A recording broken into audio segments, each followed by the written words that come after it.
BFM Business, 10h, midi, l'émission 100% placement. Intégral placement, Guillaume Sommerer. À vos côtés, pour suivre ensemble cette séance boursière de l'intérieur cette fin de semaine, on retrouve Jean-Louis Cussac chez Perceval Finance. Bonjour Jean-Louis. Bonjour tout le monde. Moins 0,37% en ce moment sur le CAC 40. Qu'est-ce qu'on peut faire de cette tendance lorsqu'on trade jour après jour comme vous? Pas d'opportunité forte ce matin, c'est certain. Le marché bouge très très peu. C'est mou comme un vendredi matin, mais attention, la semaine dernière, ça avait boosté, le marché avait boosté en close, mais on n'est pas toutes les semaines le 31 mars, donc non, on n'attend vraiment pas grand-chose.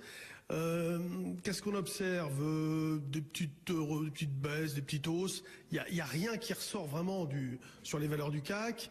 Les bancaires reculent un tout petit peu.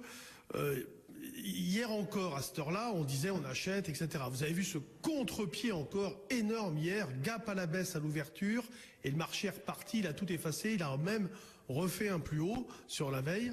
Donc toujours des considérations techniques extrêmement importantes, des contre-pieds violents, et ces contre-pieds, c'est pas hasard, ça dure depuis longtemps maintenant, depuis l'élection de Trump, il y en a eu un certain nombre. Donc pour l'instant, on cherche toujours à acheter. Moi, ce matin, j'étais placé vers 5080. Donc c'est un niveau sur lequel je vais peut-être acheter. Ça dépend comment on va y aller, mais là, depuis l'ouverture, on a fait quoi? On a fait 20 points d'écart. Donc il y a vraiment rien. Il faut attendre les opportunités. Tant qu'on est au-dessus de 5035-30, le marché conserve un maximum de chances de rebondir. Il n'y a aucun problème.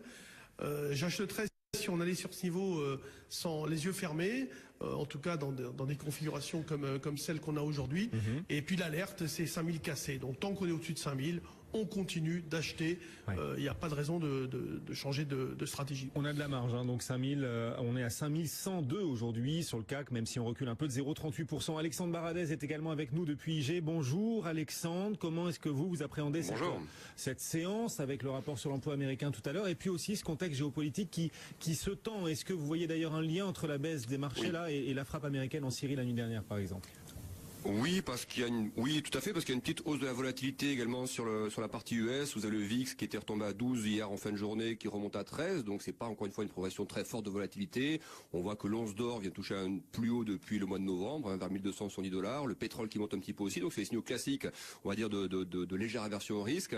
J'ai pas entendu complètement les propos de Jean-Louis il y a quelques instants, mais effectivement j'ai entendu sur la partie technique. Et oui, je pense que c'est un marché, notamment en Europe, qui reste encore très technique.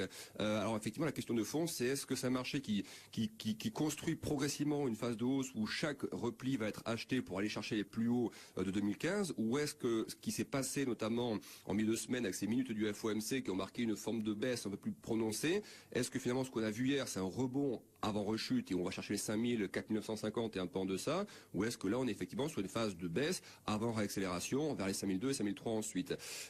Moi je regarde du côté des États-Unis ce qui se passe. On a des indices US.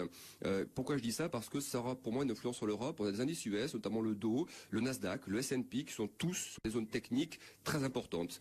Sous ces zones techniques, si elles cèdent, ce sont des moyennes de prix, ce sont des supports obliques long terme.